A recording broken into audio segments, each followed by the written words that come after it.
अच्छा यासर साहब, इसमें जो कंजम्पशन है इलेक्ट्रिसिटी की वो किस हद तक होगी? यानी अगर कोई मेगावाट्स में आपके जहन में कोई फिगर हो, चुके ये जो 46,000 की हमारी टोटल जनरेशन कैपेसिटी है, हम उसका सिर्फ 33% ही यूटिलाइज कर रहे हैं और 67% हम कैपेसिटी पेमेंट्स की मद में दे रहे हैं, जो कि ज़ाहिर है पूरी कौम पर एक बड़ा बोझ है।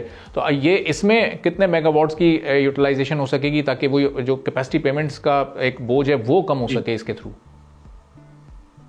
जी, तो इसमें सबसे पहले देखने की बात यह है कि जो हमारी बिजली है, जो हमारी कैपेसिटी है बिजली बनाने की, वो तकरीबन 42,000 मेगावाट है और वो बिजली हम इस्तेमाल भी नहीं कर पा रहे हैं, यानी कि ना बेच पा रहे हैं, और लेकिन उनकी पेमेंट्स जो है वो हमारे बिलों में लग के आ रही है।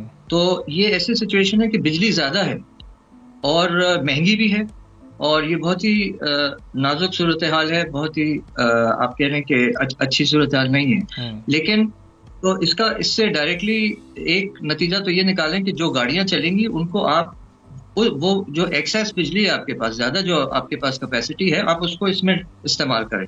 तो ये चीज तो इस पॉलिसी में लिखी हुई भी है। अच्छा। ये जो 42,000 आप समझें कि डिमांड जो है पूरे मुल्क की कम भी हो गई है, तो वो यानी इसकी आधी भी जो है ना वो हम इस्तेमाल नहीं कर रहे। इसका मतलब ये है कि उसके ना बिल जा रहे हैं, ना उसकी कीमत उसकी वसूल हो रही है। ठीक है। तो अगर वो ईवी की तरफ चला जाता है तो एक तो ये है, लेकिन इससे अगर आप बढ़ के और आगे का सोचें, तो जहां ये वाली पॉलिसी तमाम पेट्रोल की गाड़ियों को 2060 तक खत्म कर देगी, यानी कि रिप्लेस कर देगी, और हर आप समझें कि हर 5 साल का एक टारगेट मुकर्रर है कि 10% गाड़ियां जो है वो टोटल सेल की वो इलेक्ट्रिक पे आ जाएंगी, 50% आ जाएंगी। फिर 2060 तक तमाम गाड़ियां जो रोड पे मौजूद होंगी वो इलेक्ट्रिक हो जाएंगी, यानी अब गाड़ियां भी हैं उसमें बाइक्स भी हैं, उसमें रिक्शाज भी हैं, यानी 2 व्हीलर और 3 व्हीलर भी हैं।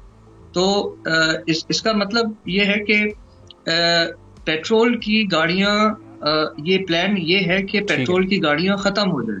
इसका दोहरा फायदा ये है कि एक तरफ क्लाइमेट की एमिशन जो है, यानी इखराज जो है, जो कि ग्लोबल यानी पूरी जमीनी जो निजाम है उसको जो सब्सक्राइब करें और बेल दबाएं ताकि कोई खबर रह न जाए।